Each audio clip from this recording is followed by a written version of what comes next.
लतवा news के studio से नवीनतम अपडेट।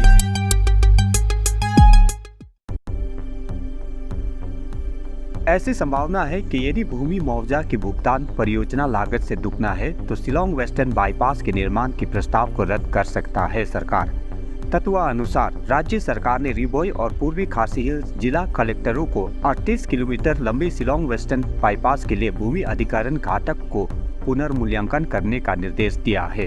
इसकी जानकारी देते हुए उप मुख्यमंत्री प्रभारी पीडब्ल्यूडी सड़क प्रिस्टन टिनसोंग ने कहा, जहां तक शिलांग वेस्टर्न बाईपास का सवाल है, कमोबेश अंतिम चरण में पहुंच चुकी है। यहां तक कि निविदा प्रक्रिया भी पूरी हो चुकी है। लेकिन एकमात्र मुद्दा है कि भारत सरकार की सड़क परिवहन मंत्रालय ने NHIDCL के माध्यम से एक बार फिर राज्य सरकार से भूमि अधिग्रहण के मामले में अत्यधिक राशि के बारे में पूछा है, जो परियोजना लागत से दुगना है।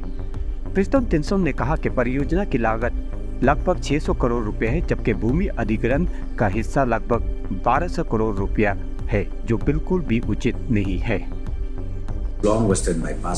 वेस्टर्न बाईपास का संबंध कमोबेश ये है, हम अंतिम चरण में पहुंच गए हैं।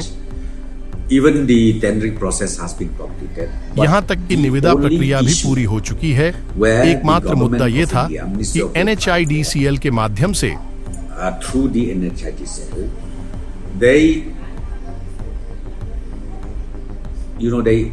भारत सरकार ने राज्य सरकार को PWD को अत्यधिक प्रस्तुत करने के लिए प्रश्न वापस भेज दिए थे।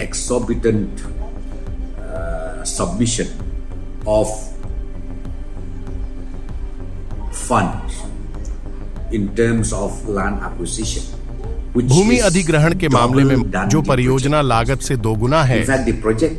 दरअसल प्रोजेक्ट की लागत करीब 600 करोड़ रुपए है और जमीन अधिग्रहण का खर्च करीब 1200 करोड़ रुपए आता है, जो बिल्कुल भी उचित नहीं है।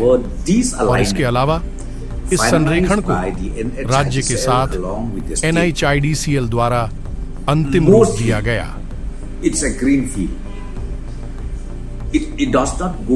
अधिकतर यह हरा भरा पहाड़ी क्षेत्र है।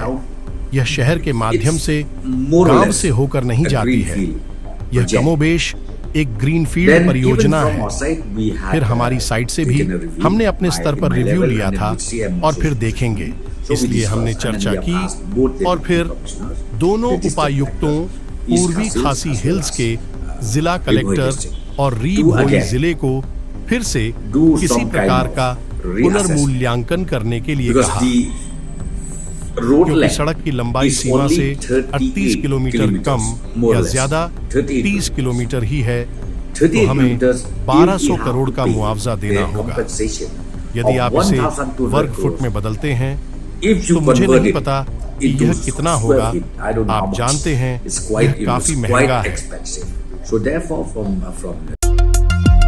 लतवा न्यूज के स्टूडियो से नवीनतम अपडेट।